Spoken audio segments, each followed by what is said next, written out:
Hi everyone and welcome to this video on the Intellijel Quad VCA. As the name would suggest, the Quad VCA is a collection of 4 high-quality VCAs. So each VCA has its own CV attenuation, a variable response curve from linear to exponential, a level control or attenuator on the output, and a 6 dB boost switch. Now each VCA has its input and output down here, so if you go into channel 1 you can take the output right below it. But if you leave the output jack unplugged, the signal will then be normalized to channel 4. So as an example setup, you could have something plugged into input 1 and take that individual output and still leave channels 2 and 3 normalized to the mix output. So as well as VCA duties, it's also a functional 4-channel mixer. Now the CV inputs are also normalized. So if we plug in a CV input to the top VCA, it'll actually be normalized to the following 3. Another nice touch here are the LEDs. With a positive input, they go green. And with a negative input, they glow red. I'm just going to turn up the CV input on the 4th VCA here. And so you can see at the moment all the CVs are normalized to the single input at the top VCA. Now we can break this normalization, so I'm just going to apply a positive input here on VCA 3. And now you can see channel 4 is taking its CV input from the input I plugged into channel 3. Okay, so as a first little audio test here, I'm going to go from a linear response to an exponential response. Now, as I do this, the volume does change, so I'm going to have to try to compensate for that on the fly. And what I've got here is just a simple sawtooth going into VCA 1, and a CV input is a linear shaped envelope from the math.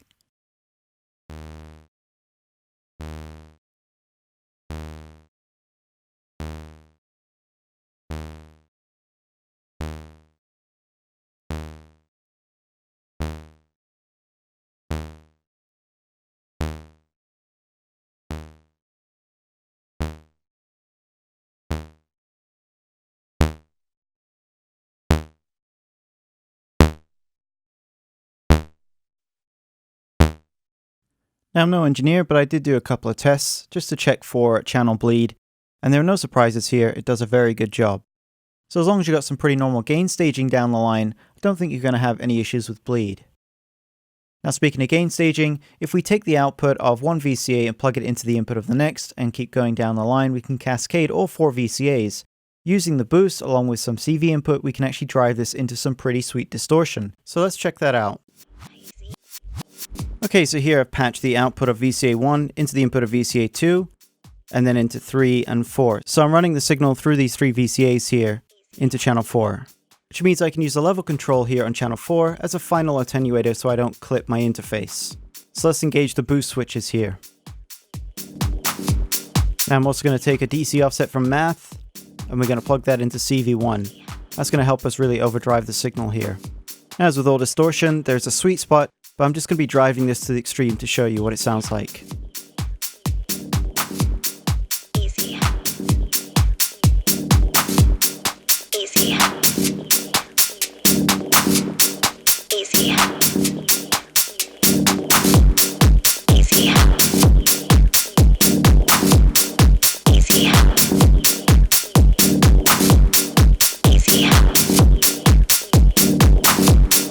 Easy.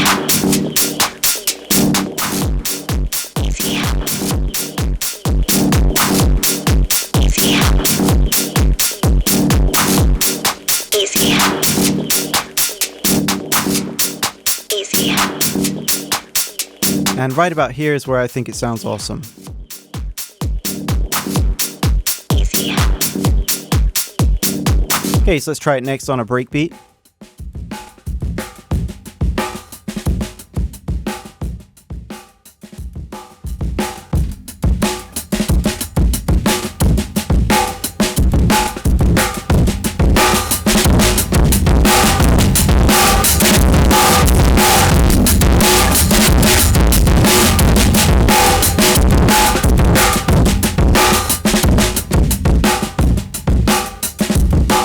And next up, let's try it on the Moog Sub 37. Now the Sub 37 is plugged into a bandpass filter over here on the left, the Radical Technologies. I'll be playing around with that as well.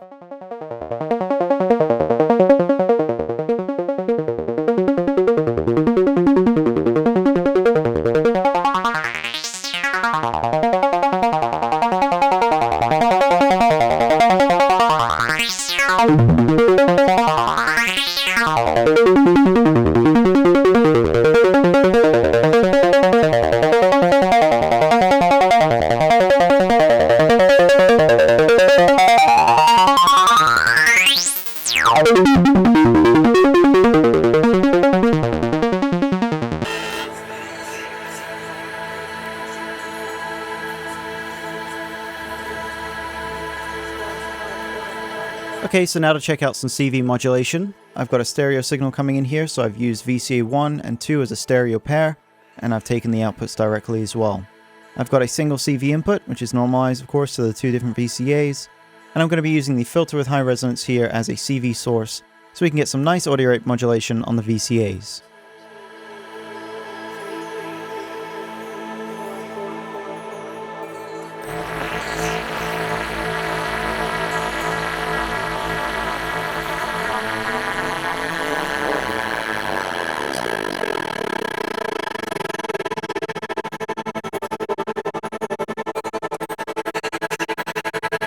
Now this filter gives us access to separate outputs, so 2-pole, 3-pole, and 4-pole.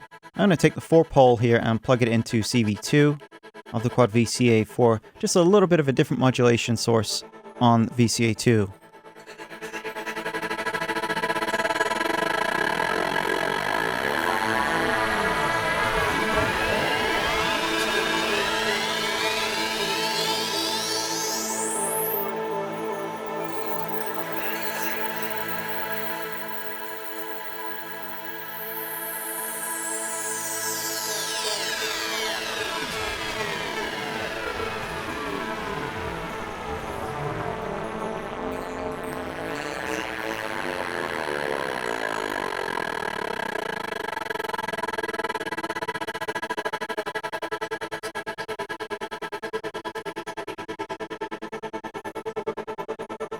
I'm going to switch things up a little bit here and use the maths for channel 2.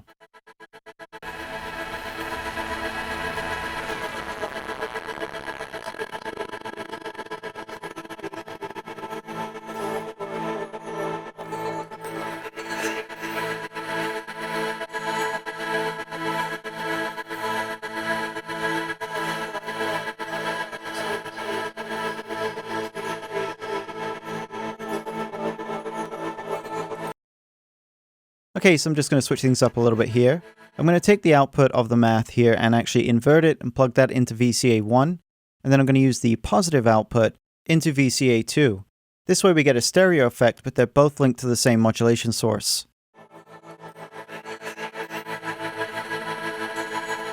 So I'm turning up the level of channel 1 to max because the CV coming in is negative.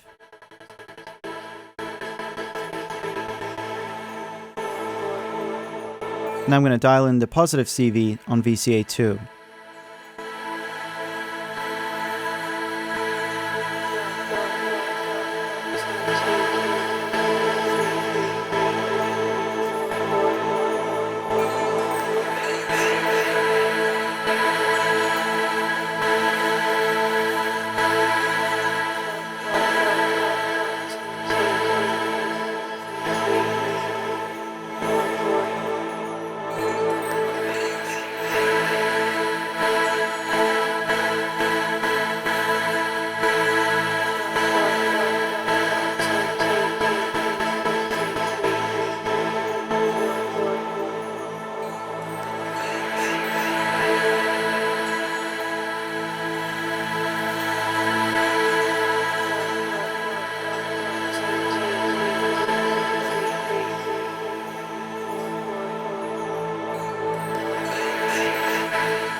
Now I'm going to use it as a transgate, and the CV input here is just an envelope triggered by a MIDI pattern. So I'm having a lot of fun with this VCA, just using it to process a number of different samples, throwing things at it, plugging in my synths and so on, just to see what we can get going with the distortion. And it may be confirmation bias, but it really does sound better to me than trying to do this kind of thing in the DAW. And that goes not just for the distortion, but even the conventional VCA use, such as transgates and creating stereo effects. So that's it from me with this video. I really hope you've enjoyed it. If you like my work and you want to see more, do consider becoming a Patreon. The link is in the description below. This will help me get a hold of a lot more modules and more variety too, for your viewing pleasure. So from me, Sammy, thank you very much for watching and take care.